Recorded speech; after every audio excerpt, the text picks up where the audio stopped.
নমস্কার বন্ধুরা, তোমরা শীতকালে কে কে এখনও মূলো দিয়ে টক খাওনি? তো আজকে আমি মূলোর টক বানাবো। তো তার জন্য এখানে আমি প্রথমে দুটো সাদা মূলো নিয়ে নিয়েছি আর নিয়েছি একটা চালতা। চালতাগুলোকে আমি এরকম ছোট ছোট করে লম্বা লম্বা করে কেটে নিয়েছি। এবার এগুলোকে আমি প্রেসার কুকারের মধ্যে দিয়ে 1 চামচ নুন দিয়ে আর পরিমাণ মতন জল দিয়ে এটাকে ঢাকনা বন্ধ করে এটাকে আমি সেদ্ধ করে নেব। একটু সেদ্ধ করে নিলে কি ভালো হয়। এবার দেখো, এখানে আমি মূলোগুলোকে কেমন গোল গোল চাক চাক করে কেটে নিয়েছি। এরম পাতলা পাতলা করে কেটে নিতে হবে। তো এবার কড়াইতে আমি 2 চামচ মতন সর্ষের তেল দিয়েছি, দিয়ে ওর মধ্যে দুটো শুকনো লঙ্কা আর 1 চামচ সর্ষে ফোড়ন দিয়ে এর মধ্যে দিলাম আমি 1 বাটি কোরানো নারকোল। নারকোলটাকে আমি একটু ভাজা ভাজা করে নেব।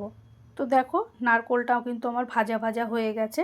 এবার এর মধ্যে আমি কেটে রাখা মূলোগুলোকে দিয়ে আর 1 চামচ নুন দিয়ে এগুলোকেও আমি নারকোলের সঙ্গে ভেজে নেব।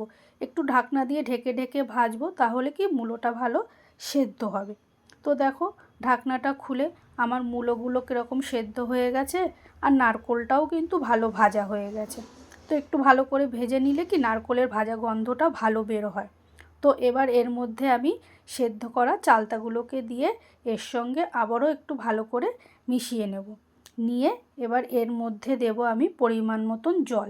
যে যেরকম ঝোল রাখবে সেই বুঝে এর মধ্যে জল দেবে, কারণ এটা তো পাতলা টক হবে, টকটা খেতেই ভালো লাগে। তো এবার এর মধ্যে দিলাম আমি স্বাদ মতন চিনি। চিনিটাকে দিয়ে আবারও একটু নাড়িয়ে চাড়িয়ে ঢাকনা দিয়ে ঢেকে 10 মিনিট রান্না করে নেব। তো দেখো, 10 মিনিট পর ঢাকনাটাকে খুলে আবারও একটু নাড়িয়ে দিলাম। তো আমার কিন্তু মূলোর টক পুরোপুরি রেডি হয়ে গেছে। তো তোমাদের রান্নাটা কেমন লাগলো আমাকে অবশ্যই কিন্তু জানিও।